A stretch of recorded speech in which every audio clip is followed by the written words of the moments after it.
Imagine witnessing something so horrifying that it changes the way you see humanity forever. Realizing the world outside is doing nothing to stop it. That's the reality Elie Wiesel describes in Night, a memoir that doesn't just tell a story, it challenges us to confront the dangers of indifference. I pinched myself. Was I still alive? Was I awake? How was it possible that men, women, and children were being burned, and that the world kept silent? You're listening to Rhetorical Roundups with Nat and Bree, the Unveiling Universal Truths edition, where we explore how powerful texts challenge us to think about humanity, morality, and responsibility. Today, we're examining Night by Elie Wiesel, a Nobel Peace Prize-winning author and a Holocaust survivor who reflects on his experiences during the atrocities of the Holocaust. In this memoir, Wiesel isn't just recounting events, he's responding to a moment in history when millions suffered while much of the world remained silent. Published in 1960 during a period when the world was still processing the aftermath of World War II, both educators and students have studied this book.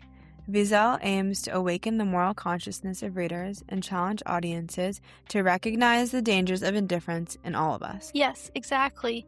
And to accomplish this, Wiesel carefully uses rhetorical choices that shape how readers understand both the horrors he witnessed and the responsibility we all share.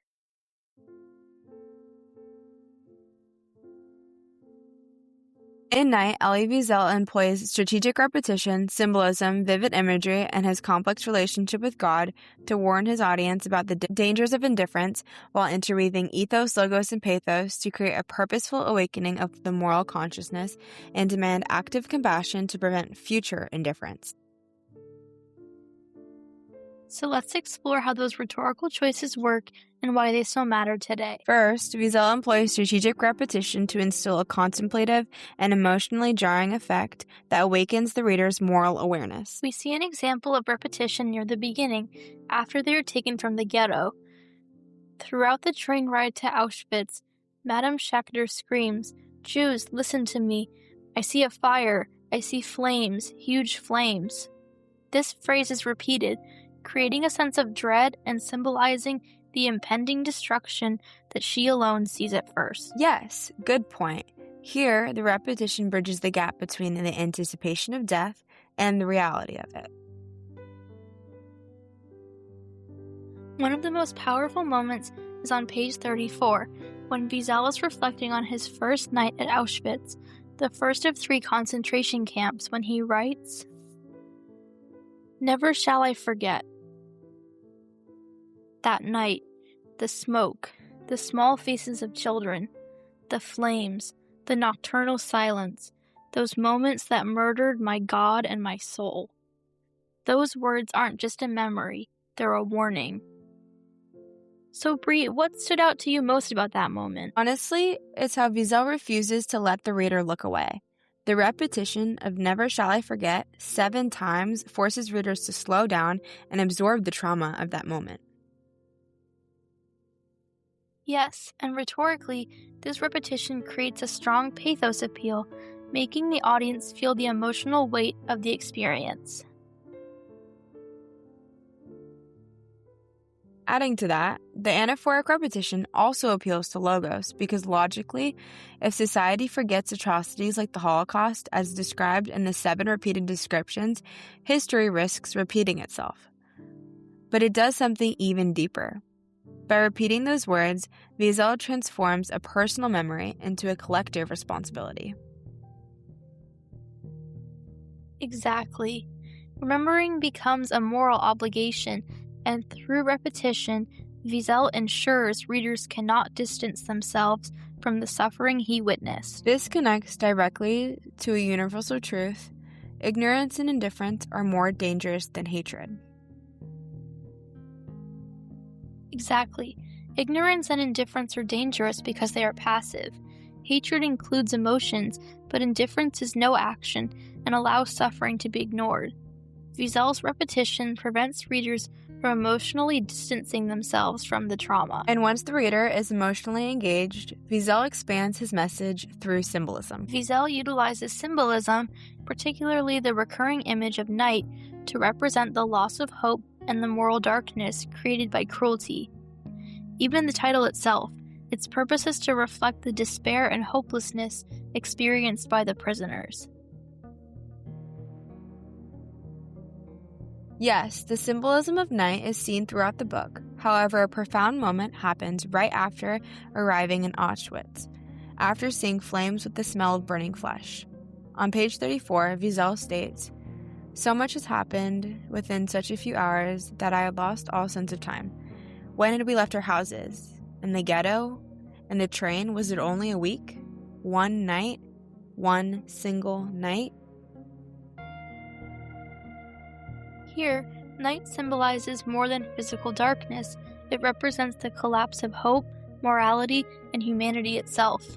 Because the symbol of night is sprinkled throughout, it works as a sustained pathos appeal, building emotional dread gradually across the memoir rather than in a single moment. To build on that, there was another point in the story right after Juliek's death, following his beautiful yet forbidden Beethoven violin concert, which served as an act of defiance and a tribute to the prisoners not to lose hope. The prisoners are once again shoved into cattle cars for a cold winter's ride. On page 98, Wiesel writes, "Our minds were numb with indifference. Here or elsewhere, what did it matter? Die today or tomorrow or later? The night was growing longer, never ending." Great point. The symbol of night reflects how societies can descend into darkness when people fail to defend others' humanity. In doing so, this rhetorical choice of symbolism reinforces yet another universal truth.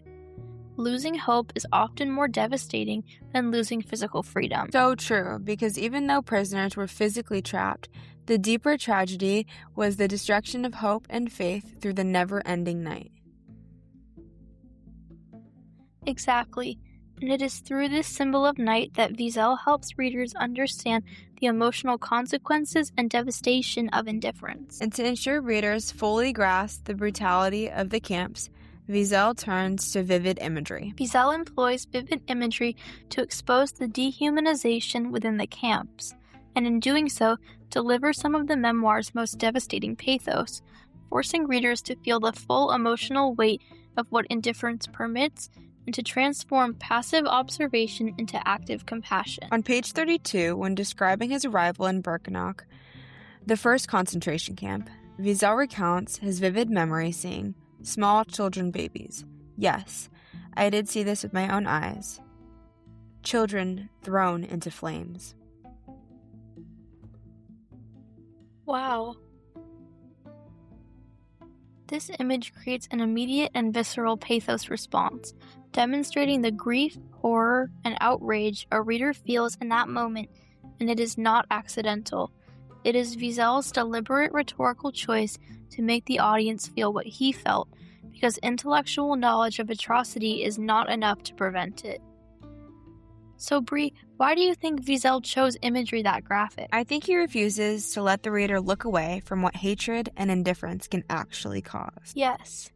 By refusing to soften the brutality he witnessed, Wiesel prevents readers from emotionally distancing themselves from the reality of the Holocaust, which is why his imagery is such a brilliant rhetorical choice. The audience has nowhere to go. I agree, and this imagery creates a powerful pathos appeal, forcing readers to emotionally engage with the suffering he witnessed. You are left with shock, grief, and outrage, which creates a purposeful awakening of the moral consciousness. Confrontation makes the awakening possible. Building on that, it also highlights another universal truth. Anyone can be broken or coerced into committing terrible acts if placed in the right situation. Exactly. This is because the Nazi system created conditions where cruelty became normalized and morality collapsed, leading individuals to act against their own ethical beliefs by becoming indifferent themselves, which contributed to the widespread suffering. This is exactly why Wiesel wrote Night, as a reminder of the horrific realities of indifference, so they are never to be repeated or forgotten. One of the most powerful examples of imagery occurs at the end of the book, after liberation. On page 115, Wiesel looks in a mirror, and from the depths of the mirror, a corpse was contemplating me, signifying the total destruction of his former self and innocence. Yes, that moment will stick with readers long after the book has been closed. The image of an emaciated Eliezer standing before the mirror, not as the God-loving young man at the beginning of the story, but as a broken man who has experienced immense loss of life and humanity due to the devastation of the Holocaust. But as we see, the trauma Wiesel witnesses doesn't just affect memory or hope, it also reshapes his faith. That's right. Throughout the memoir, Wiesel reveals his evolving relationship with God to illustrate the spiritual devastation caused by extreme suffering and awaken moral responsibility to prevent future indifference. To understand just how complete that collapse was, we have to start at the beginning, near the opening of the memoir. On page 3, Wiesel describes the depth of his early faith. By day I studied Talmud, and by night I would run to the synagogue to weep over the destruction of the temple. This establishes his ethos as a devout, sincere believer, which makes what follows even more devastating, because by halfway through his experience on page 67, that faith has been shattered. Wiesel asks, "Why should I bless his name? Every fiber in me rebelled. He caused thousands of children to burn in his mass graves."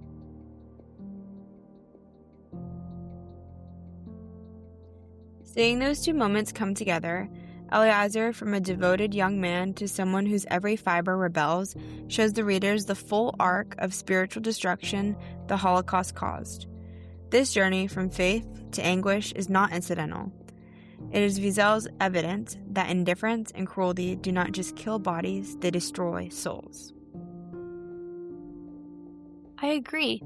Questioning God, Wiesel demonstrates that the Holocaust shattered not only lives but also core beliefs, such as Eliezer's faith. This honestly strengthens his ethos because readers see an authentic internal emotional struggle rather than a simplified narrative.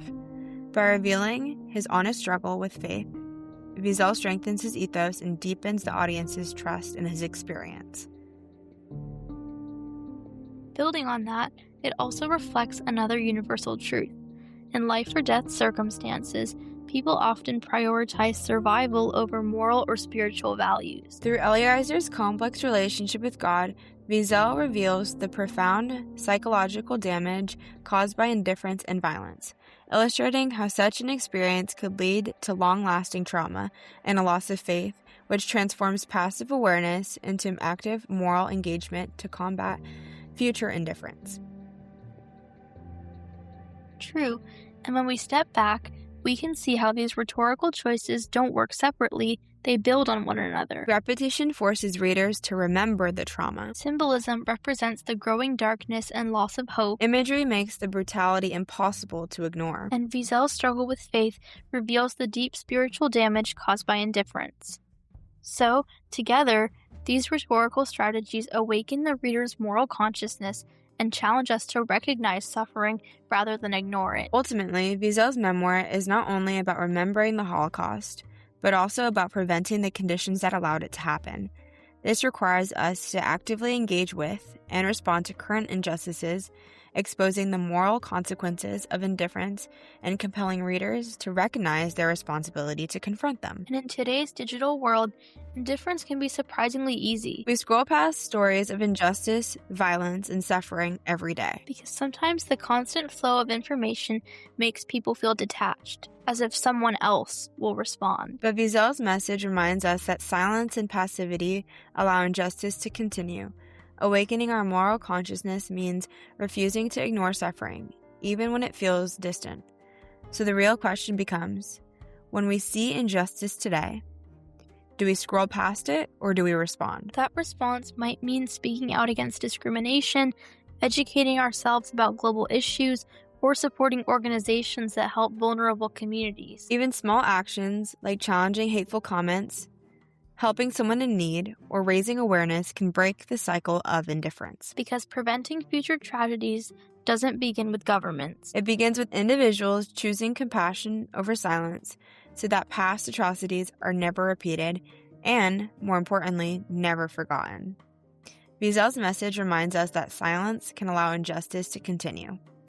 And that's a responsibility every generation must remember. Thanks for listening to Rhetorical Roundups by Nat and Bree, Unveiling Universal Truths Edition. Remembering history isn't enough. It is our responsibility to respond to it. See you next time.